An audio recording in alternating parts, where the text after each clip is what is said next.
Hihimayin ang mga plano ng gobyerno, mga usaping dapat alam ng bawat Pilipino. Yung mga sinasabi ho ninyo, do you have such kind of training for these communicators in the areas? Papasukin natin ang impormasyong dapat bukas para sa lahat.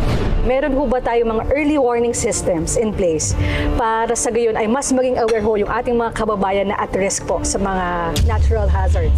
Ano ang pinakamaganda, pinakamalakas na depensa natin dito sa aggression ng China against us? Ano ang programa ng DOTR for the comfort and safety of the passengers? Di ba dapat siguro magkakaroon na rin tayo ng housing program for farmers o mayroon na tayo? Mga issue may kabuluhan. Pag-usapan natin. Sir, no, Palawan is and always will be Philippine territory. So no amount of historical distortion or wishful thinking can make that change otherwise. Yung Universal Healthcare Law, pinasayan in 2019, February. Walang nagawa for 3 years. Pasado yung batas. Hallelujah tayo lahat. Uy, member na lahat ng Pilipino sa PhilHealth. Gaganda na ang kalusot. Dito lang sa Pag-usapan natin with Oscar Orbos. Tuwing Lunes at Huwebes, alas 8 hanggang alas 9 ng gabi. PTV4 at Radyo Pilipinas at ang ating mga social media channels.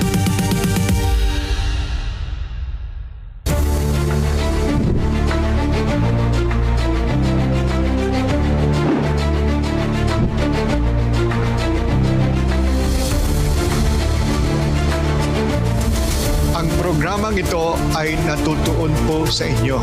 Galing po sa inyo at dahil sa inyo.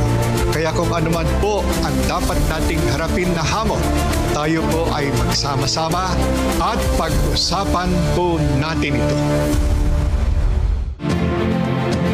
Magandang gabi mga kababayan. Nagbabalik po tayo sa pag-usapan natin. Noong nakaraang episode, kasama ho natin ang ating mga kaibigan mula sa Department of Agriculture's Climate Resilient Agriculture Office. Ako po noon ay naging bahagi din ng kanilang team. Nagbabalik po ngayon ang kanilang director, si Director Agnes Miranda, at syempre isa sa pinaka-senior na staff pero hindi halata dahil ang ganda-ganda pa rin, si Ma'am Ella Baltazar. Ngayon, Ma'am Ella, Director Agnes, meron akong naiwang tanong noong nakaraan, no? Doon sa ating episode with Manong Oka, pinag-usapan natin kung ano-anong mga interventions yung iprinisenta or ginawa mismo ng DA-CRAW para sa ating mga magsasaka noong pandemic. Ano-ano po ito at paano niya natulungan talaga yung ating mga farmers po? Isa po sa ating inintroduce na strategy para talaga mabuild ang resilience ng farmers natin ay diversified farming. Yeah. So hindi lang kung siya ay rice-based farmer, pwede siya magkaroon ng iba't iba pa, pwede siya magkaroon ng livestock, meron siyang manok, baboy, o kung ano pa man. So nung panahon po ng pandemic, tamang-tama po na nakapag-distribute na tayo ng mga ready-to-lay chicken. So nagkaroon ng produksyon na itlog, no? Meron din tayong mga baboy na walang amoy, no, na technology, at kaya nung panahon ng pandemic na lockdown, na i-produce ito ng community, at yung community mismo dahil hindi na pinapayagang pumunta sa palengke o sa bayan, no, doon na mismo sila ay nagkaroon ng sariling supply. Hindi lang yang ganyan, pati yung kanilang mga nabigay nating vegetable gardening nila, no. So talagang it supported the community at the time of pandemic. So, Naalala ko ho noon kasi nga again, I was part of your team during that time, no. Meron din tayo pati seedlings, binibigyan natin sila. So ibig sabihin, ang Department of Agriculture, kinikilala talaga yung karapatan ng ating mga magsasaka na masuportahan talaga. Dahil kung babalikan ko yung mga binanggit ni Manong noong nakaraang episode, yung right to food natin, hindi natin yan matitiyak without the support to our farmers. Do you agree, ma'am? yes po. Talaga naman pong yun ang ating pinagtutuunan, ano, at napakahalaga. Kaya nga, alam natin ang farmers may kinakaharap na ibang mga challenges, yung yung abono, kung ano Tama. yung mga kapital nila. Eh. Dadagdag pa itong usapin ng climate change. Kaya ito talaga ang tinututukan natin para magabayan sila paano maging resilient o paano nilang maitawid ang pagsasaka sa kabila ng hamon ng klima at Climate panahon. change. Speaking of that, Director Agnes, Yeah. meron tayong mga mekanismo kasi nga dahil tayo ay lumubog din with the farmers before through the DA Crow initiatives. Meron tayong mekanismo na nagsisilbing gabay for our farmers sa kanilang pagtatanim. Baka pwedeng maibahagi po ito sa ating mga kababayan paano nito na sisiguro na efficient yung kanilang pagtatanim at syempre masagana yung kanilang ani. Yun yung tinatawag nating Climate Information Services. Pagkakaalam ko, meron kami 10 days weather outlook, merong yung seasonal na 6 months at merong special advisory. Sa pamamagitan nito ay malalaman natin kung ano ang magiging panahon at ano yung idudulot nito sa ating mga farming and fishing communities. So, malalaman natin dito kung kailan ka magtatanim, ano yung itatanim mo, yung planting calendar na sinasabi, o kaya pag minsan pwede kang mag-early harvest. So, hindi makokompromiso rito yung iyong productivity at ang iyong income. So, isa ito sa mga climate information services na tinatawag na the provision of this through CROW para sa ating mga AMIA villages. Meron ding sinabi kanina na giya si Miss Ella, yung NCCAG, the National Color Coded Map. Meron pang iba pa, like for example is the Climate Risk Vulnerability Assessment. Isang usapin din ito na itong mga decision support tools na sinasabi nga natin, nililimit natin yung guesswork. Dahil nga, as it is, we are the number 1 sa World Risk Index. Lagi tayong binabagyo. Tama ho. Ang pagbayo ng bagyo ngayon ay mas malupit. Yeah. Mas ramdam din po ng tao, ramdam na Director. talaga. Oo, lalo na kung maraming usapin ngayon at lalong ang isa sa mga vulnerable na sektor ng mamamayan, yung nasa laylayan, ay yung malilit na magsasakat mangisda. Tama. Sa climate change kasi lahat apektado. Pero mas nagiging apektado itong maliliit na magsasakat mangisda. So what better way, hindi lang AMIA ang Department of Agriculture, ang mandato niya kasi talaga is ma-provide yung angkop at napapanahon na mga support services para sa ating farmers and fisher folk. Of course, we have bias for the small ones. Pero everybody is given, big or small, depending on what assistance they would be needing.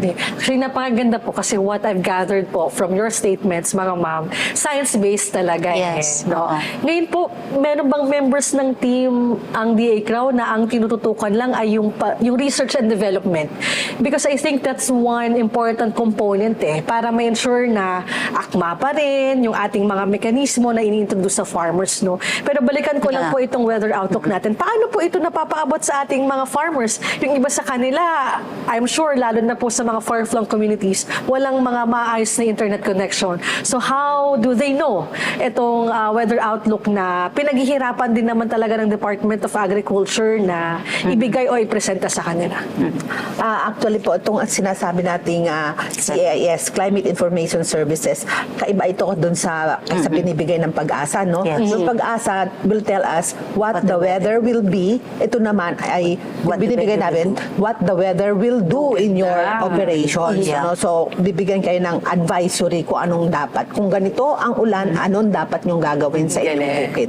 Ngayon, ito'y piniprepare na at the regional level at katuwang nito, dinadownscale ito sa municipal level, katuwang natin ng LGU. Ang pagbababa nito ay maaaring by text, maaaring by weather bulletins, meron din radio program, meron ding Facebook pages ng ina-upload ito ng mga regional offices natin at saka ng LGUs. So by this means, nararating natin hindi lang yung sa villages, pati yung mga other na nandun mismo sa players sa value chain, no? At ito yung nakikita naming participation, makakainganyo sa mga young farmers, yung mga anak ng mga farmers, kasi sila yung medyo techy.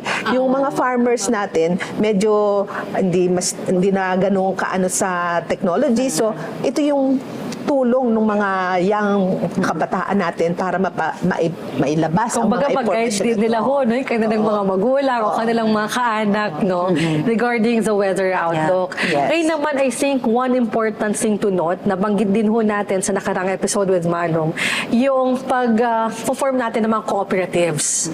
So may mga nabanggit na tayo na ilang success stories, pero baka meron pa tayong ma-share.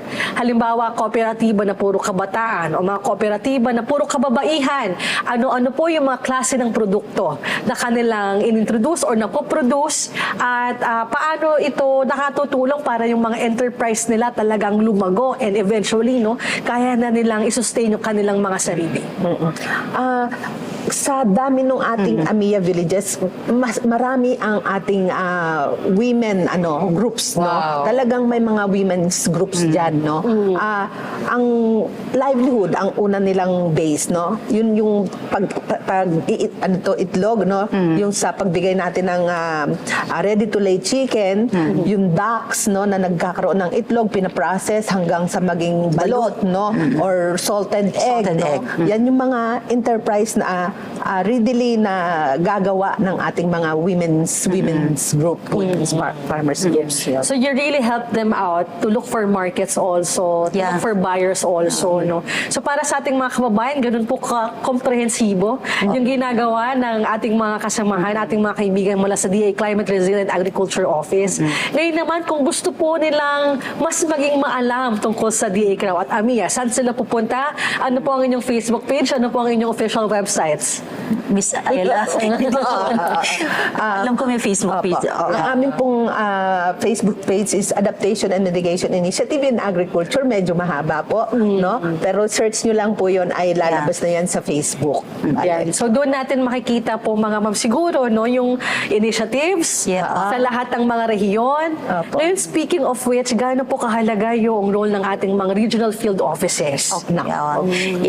Napakahalaga na sinabi ko nga kanina, because of the devolution or the Local Government Code of 1991, extension function was devolved to the local government unit. So, ang pinaka-link po namin, noon kasi meron ka municipal agriculturists, agricultural technicians, ngayon, rehiyon. Wala na ba, if I may ask? Nandyan pa rin po sila, pero hindi na po sila direktang nagre-report sa amin. Nasasakupan na po sila ng local government units.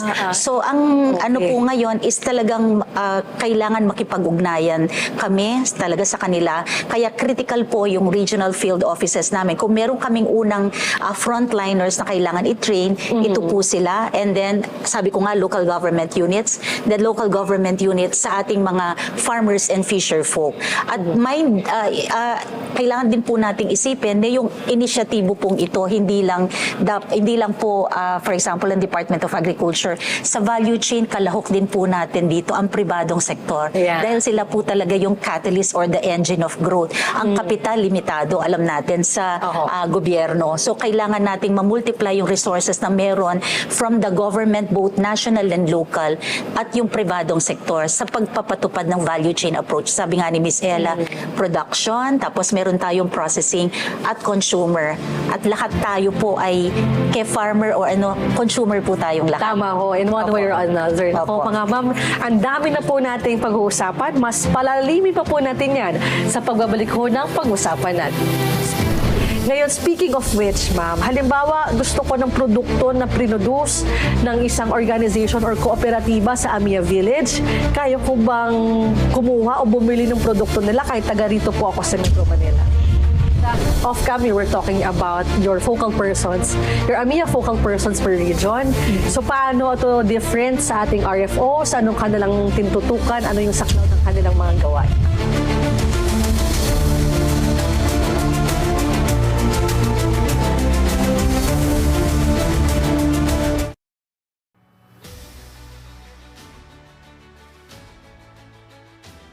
Subaybayan ang ating powerlifters sa pinamamalas nilang angking lakas. Perlas ng Silangan Powerlifting League tuwing Miyerkules at Huwebes 1:00 ng hapon sa PTV Sports Network.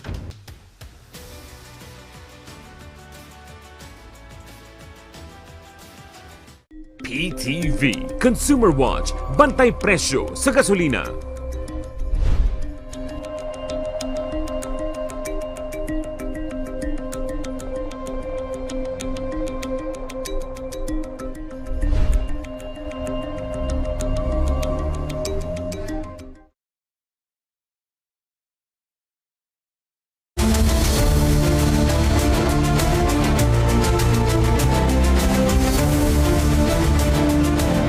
At nagbabalik po tayo sa pag-usapan natin. Ako, very exciting po itong mga ibinabahagi sa atin ng DA Crowd. Sana po kahit yung mga kabataan na ang tingin nila ang farming ay hindi lucrative o kaya ay or nakakapagod lang na gawain, no? Ma-realize nila na tayo ay isang agricultural country after all. And hindi pangit mag-engage sa farming. In fact, napakahalaga. Kagaya ng binanggit ni Manong nung nakaraan, no, so long as we have farmers, we have food on the table. Yeah. Ngayon, speaking of which, ma'am, halimbawa, gusto ko ng produkto na produce ng isang organization or kooperatiba sa Amia Village. Kaya ko bang kumuha o bumili ng produkto nila kahit taga rito po ako sa Metro Manila? Ang tingin ko dito, Miss Ella, no, parang muna within the community lang ho muna yung reach kasi in terms of scale yun. Pero we can speak, for example, I went to Horowan, yung Horowan Amia Village, parang yung sa Tiwi Albay, doon sa komunidad nila, of course, marami nang bumibili. In fact, mag-e-enroll yata sila sa field jeps para yung sa mga catering. So yung produkto nila, yun din ang isi-serve nila sa mga catering nila. At saka they have really diversified. And we provided comments, for example, in as far as improving, for example, the taste or even the packaging. And we will get to there because in a way, this is parang kumbaga sa infancy muna yung mga produkto nila. Pero there are already parang sasabihin kong unique na like the gourmet tinapa na kumbaga napakasarap. But we are also, my comment is look at the cost as you will compare it with the rest of the sardines or gourmet the gourmet products in the market. So there is really hope to that and we will get there probably. Ayan. So we are looking forward to that po, no?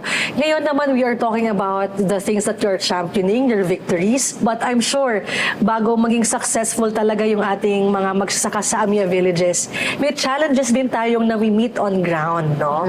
Para makita rin talaga ng ating mga kababayan ano yung efforts na ginagawa ng DA Crowd para malagpasan itong challenges na to. Baka pwede po tayong makapagbahagi ano-ano po ito.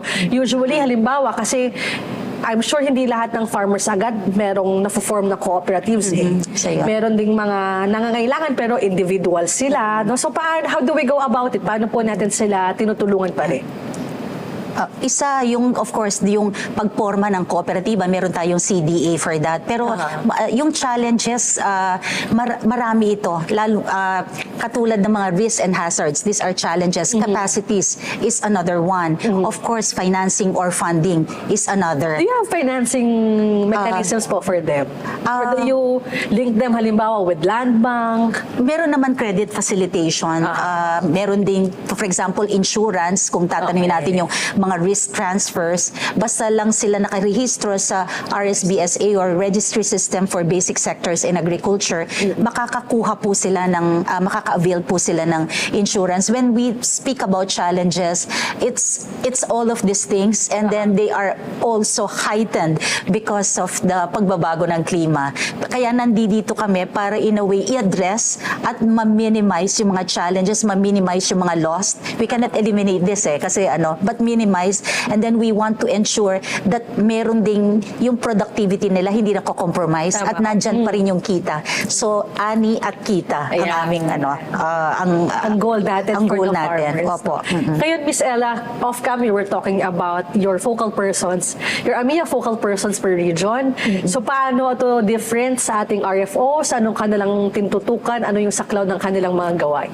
Actually, sila yung ating mga kamay at paa sa baba para makarating tayo makapagbuo ng isang AMIA village. Matutukan natin sila. Actually, sila po ay talagang mga empleyado sa region, no, na usually ito po yung katotohanan, meron silang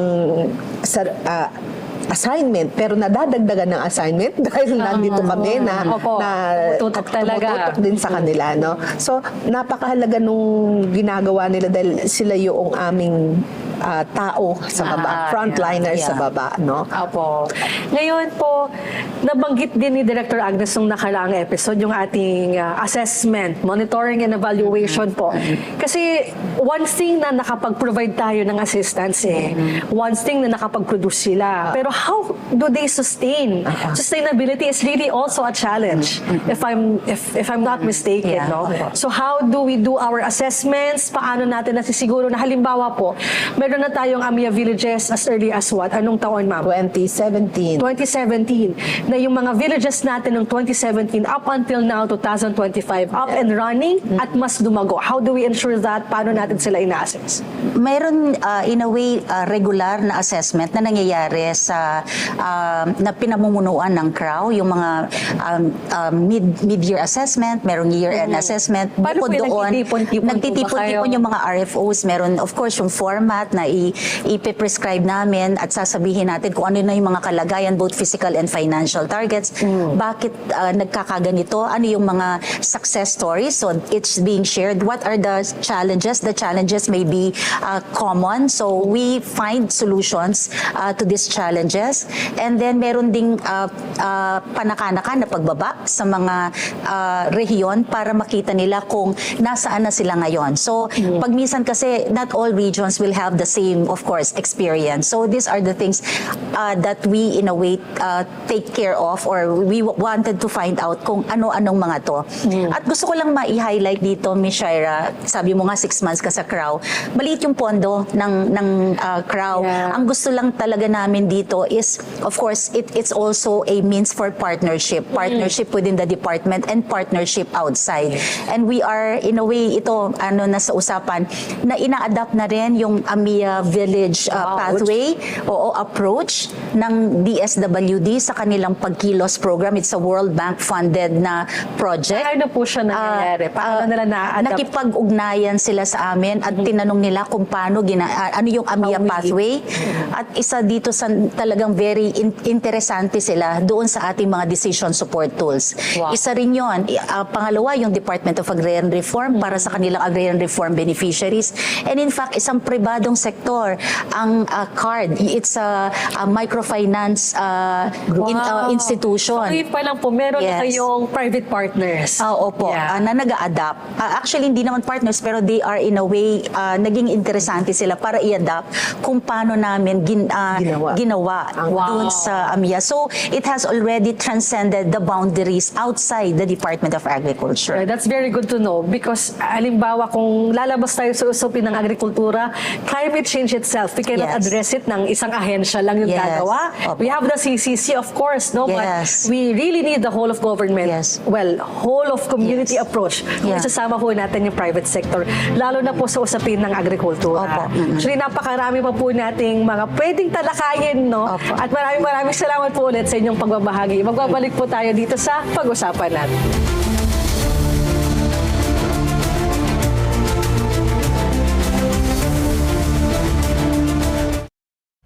Maraming salamat po sa People's Management Association of the Philippines at sa ika-13 Makatao Awards sa pagkilala sa aming programang Public Eye bilang social media platform na nagpapalaganap sa kamalayan ng mga labor issue at usaping panlipunan. Ang parangal na ito ay alay namin para sa bayan. Ready, set, go! Tutukan ang mala courtside experience ng balitaan sa mundo ng palakasan. Kasama ang ating mga MVP with ice in their veins. Pagdating sa paghahatid ng may init na balitang sports. PTV Sports. Dito lang sa PTV.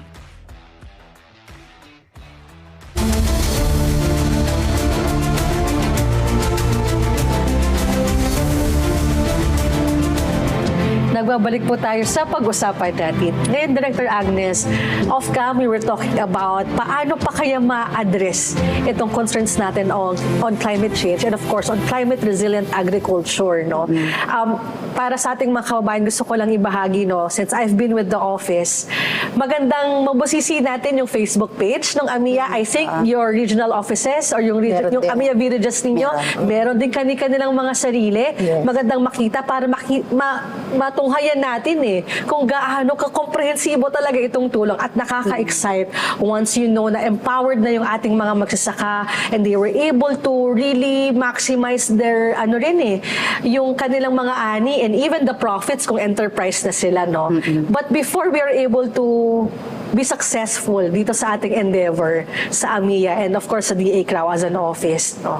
Ano po pong mga klaseng tulong yung kinakailangan natin kaya mula sa iba't ibang mga organizations? Babalik ako sa pinag-usapan natin a while ago. This should entail a whole of community approach. It's in a way the whole of government approach. Even without climate change, food security is too large a goal for the Department of Agriculture to handle. So we need relevant agencies in agriculture, for example, the OST for research, and then we need, for example, DNR to make this all the efforts sustainably be sustainable development, no? And then of course DAR for the agrarian reform beneficiaries. ARBs are also farmers. Yeah. We need the local government units because DA will provide the steering, the policy, but the rowing, the operationalization of all these plans will rest with the local government units. We need the private sector because, as I have mentioned, they're the engine of growth. Yeah.